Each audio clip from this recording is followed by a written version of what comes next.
Mali kunnafoni bɔlɔlɔ sira lajɛbaw an ka foli be aw bɛɛ lajɛlen ye. A y'aw bisimila Mali kunnafoni ka dɔn kibaruya olu kɛnɛ kan ka bɛn bi tarata juin kalo tile 10 san 2025.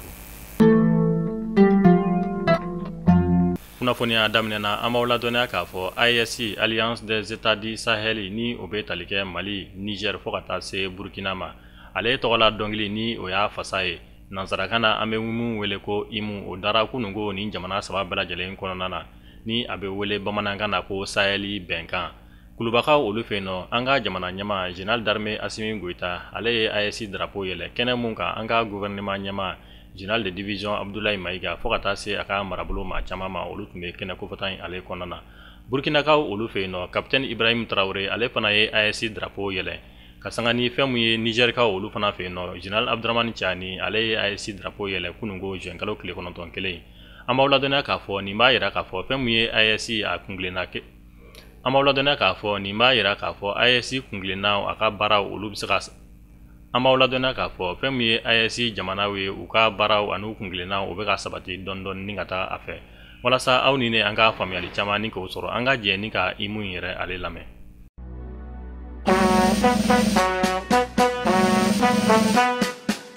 Hommage au peuple du Sahel, héritier des grands empires, porteur d'un temps nouveau qui annonce liberté et progrès. Sous l'étendard de combat épique,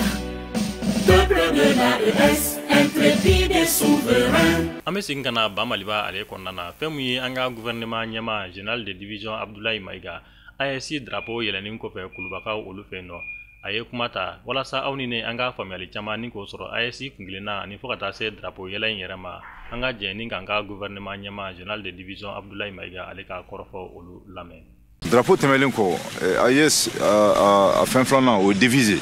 ni ye devise jateminɛ bɛɛ b'i yɛrɛ devise kɔnɔna la o devise ye jumɛn ye ko un espace k'an bɛ AES jamana mun kan o ye an kelen ta ye donc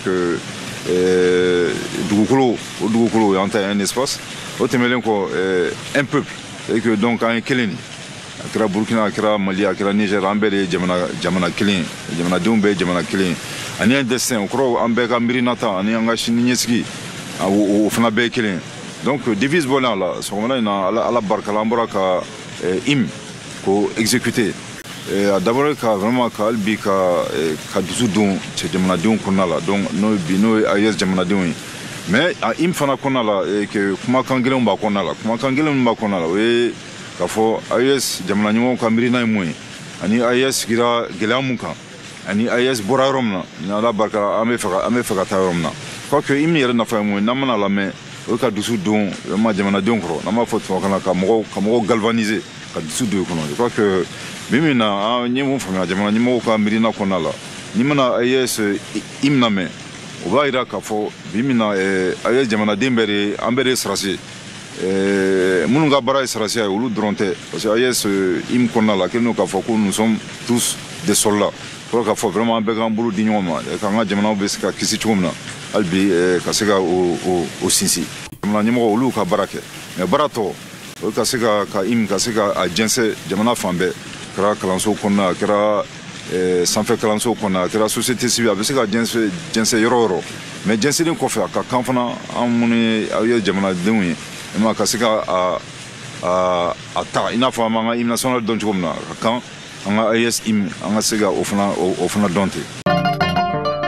An bɛ taa segukaw olu fɛ yen nɔ ka sanga ni kununko juin kalo tile 9 san 2025 sirabakan kasara juguman dɔ o kɛra fɛn mun ye kala kɛ ale ni kɔnɔbugu furancɛra mun kɛra sababu ye ka maa kelen ale bɔnani la maa 39 olu joginna kosɛbɛ an bɛ wagati min na ko sisan an ka lakana tigilama ni o ye protection civile ye olu ye maa jogilenw ta ni ka taa n'u ye dɔgɔtɔrɔso la an bɛ dugawu kɛ ala ka hinɛ banbagatɔ la maa minnu joginna ala ka kɛnɛya d'u ma.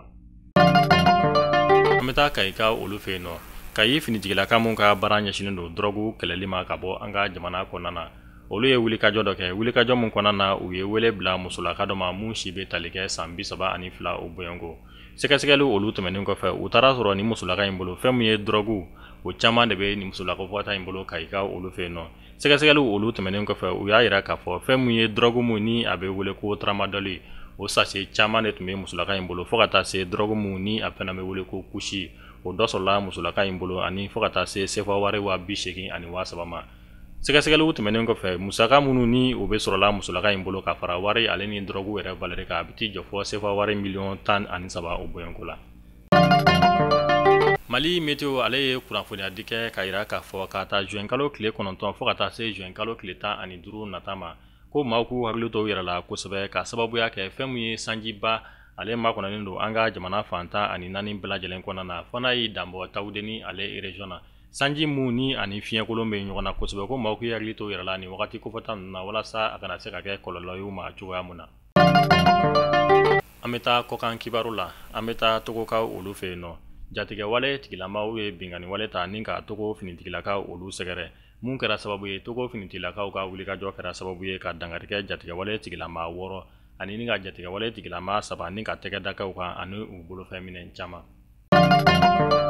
An bɛ taa Côte d'Ivoire olu fɛ yen nɔ ka sanga n'u ka jamana ɲɛma kalata mun ni o baara olu labɛnnen don ka octobre kalo natɔ makɔnɔ san 2025 o de hukumu kɔnɔna na u ka jamana ɲɛma kɔrɔ mun bɛ yen ni a bɛ wele ko Laurent Gbagbo ale tun y'i kanbɔ jamana ɲɛmaya nɔfɛ tuguni o de hukumu kɔnɔna na ka sanga ni sɛgɛsɛgɛli baara dɔw ye u ka kiiri tigilamaw fɛ u ye Laurent Gbagbo ni ka ale tɔgɔ bɔ jamana ɲɛma kalata o ɲinini baara olu la ka sanga ni nin de sa Laurent Gbagbo a bɔra ni ka kuma a y'a yira a ka kuma olu kɔnɔna na ko fɛn min ye waleya mun tara ni ka ale sɛgɛrɛ ni ka ale tɔgɔ bɔ jamana ɲɛmaya ɲini olu baara olu nɔfɛ a n'a fɛɛrɛ bɛɛ lajɛlen kɛ a jalen fara a goya kan walasa ale tɔgɔ na se ka don fɛn min ye jamana ɲɛmaya ɲini mun ni u kan ka kɛ octobre kalo natɔ san 2025 Côte d'Ivoire olu fɛ yen nɔ.